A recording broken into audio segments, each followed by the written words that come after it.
It took a bit of getting there, but after a pretty unexciting bus ride and a 5-minute walk after that, I pitched up at China's National Film Museum, located in one of Beijing's least accessible sections in the northeast of the city. You'd think that for something as important as this, they might possibly have arranged for a bus to go all the way there, wouldn't you? Well, maybe not. But whinging apart, the museum is actually an amazing place, in an amazing building, with an amazing collection. Not that it has much English explanatory text, but don't let that little detail put you off one moment. The CNFM is actually the largest professional cinema museum in the world. It was opened in 2005 in celebration of 100 years of Chinese cinema, and designed to showcase the history of Chinese cinema, to host film technology expos and many academic exchanges and research in order to advance cinema culture both in China and around the globe. The outside of the building is designed to look like a giant cinema screen with slanted serial structures resembling the effect of a clipboard, or so the blurb would have you believe. The first basic test, though, is how actually to get into the complex itself. Entrance is free, but you still have to go into a ticket office about 50 meters from the actual entrance to get yourself an entrance ticket. For that, you need to show your ID or passport, though the girl behind the desk, having asked to see my ID, then didn't even bother looking at it. After that, you go out the same way you went in, turn right after another 50 meters, and show your ticket to a bored-looking entry guard before wandering into an almost empty building. Well, it was when I went, where you wander past a number of famous Chinese film posters. The entrance to the museum also features autographs of famous film stars and directors from all over the world who attended the museum's opening. The blurb also boasts a number of superlatives. For instance, the CNFM occupies an area of 65 acres with an architectural space of 38,000 square meters.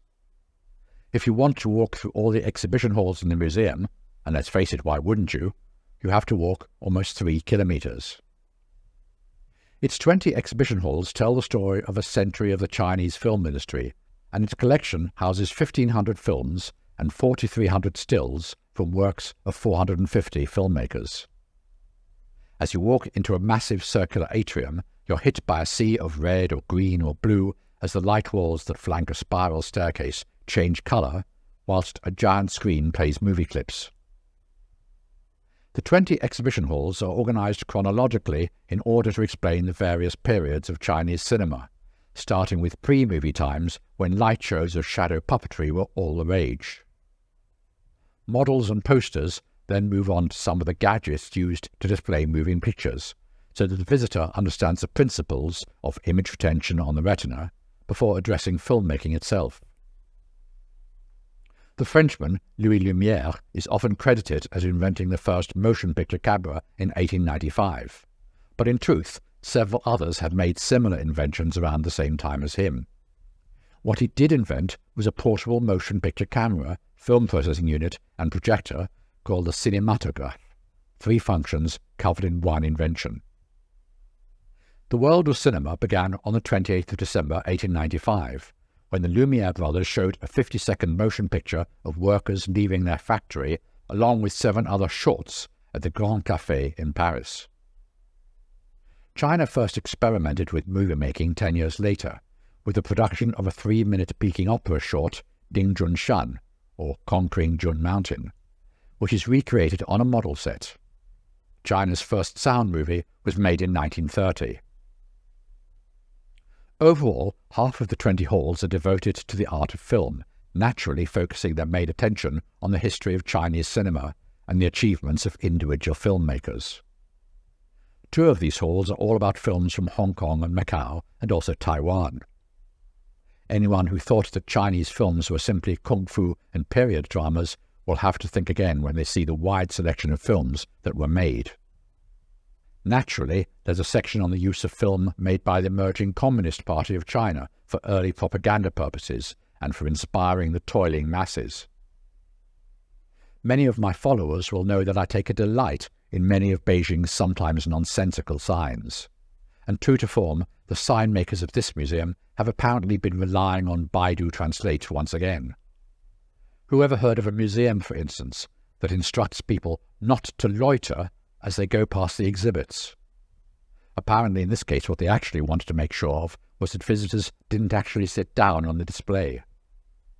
Schizophrenia also rears its head here, since you're instructed that you must handle items with care, just so long as you don't actually touch them. The remaining 10 halls of the museum, which are located on the 4th floor, deal with the actual mechanics of film production, from shooting and editing, music composition, special effects, and animation. Models show various early cinema camera tricks, such as reverse action shots and using graphics on a piece of glass to simulate difficult-to-build sets. There's even a section entitled The Future of Film, which is a bit ironic given the film is to be phased out of cinemas around the world entirely in favour of digital movies. Without a doubt, my favourite sections dealt with some of the equipment used in cinematography, comprising a vast array of movie cameras, projectors, lighting, editing machines, special effects, recording, developing, and printing. There was even a glass cabinet containing Nagra sound recording machines, which I had used in my early BBC days. And joy of joys, a Studer tape machine, like we also used at the Beeb, though I somehow suspect the person who set this one up had never operated such a machine himself. No film museum would be complete without a theatre, and the National Film Museum is no exception. It has an IMAX theatre, a digital projection theatre, and 3 35mm projection theatres. Here's a fan fact for you. The first Chinese IMAX film was Changjiang, or The Great River of China, made in 1999. The IMAX screen is 27 metres wide and 21 metres high, and of course uses 65mm film, which is transferred to an even bigger 70mm for projection. Films are screened Tuesday to Sunday and tend to attract large audiences.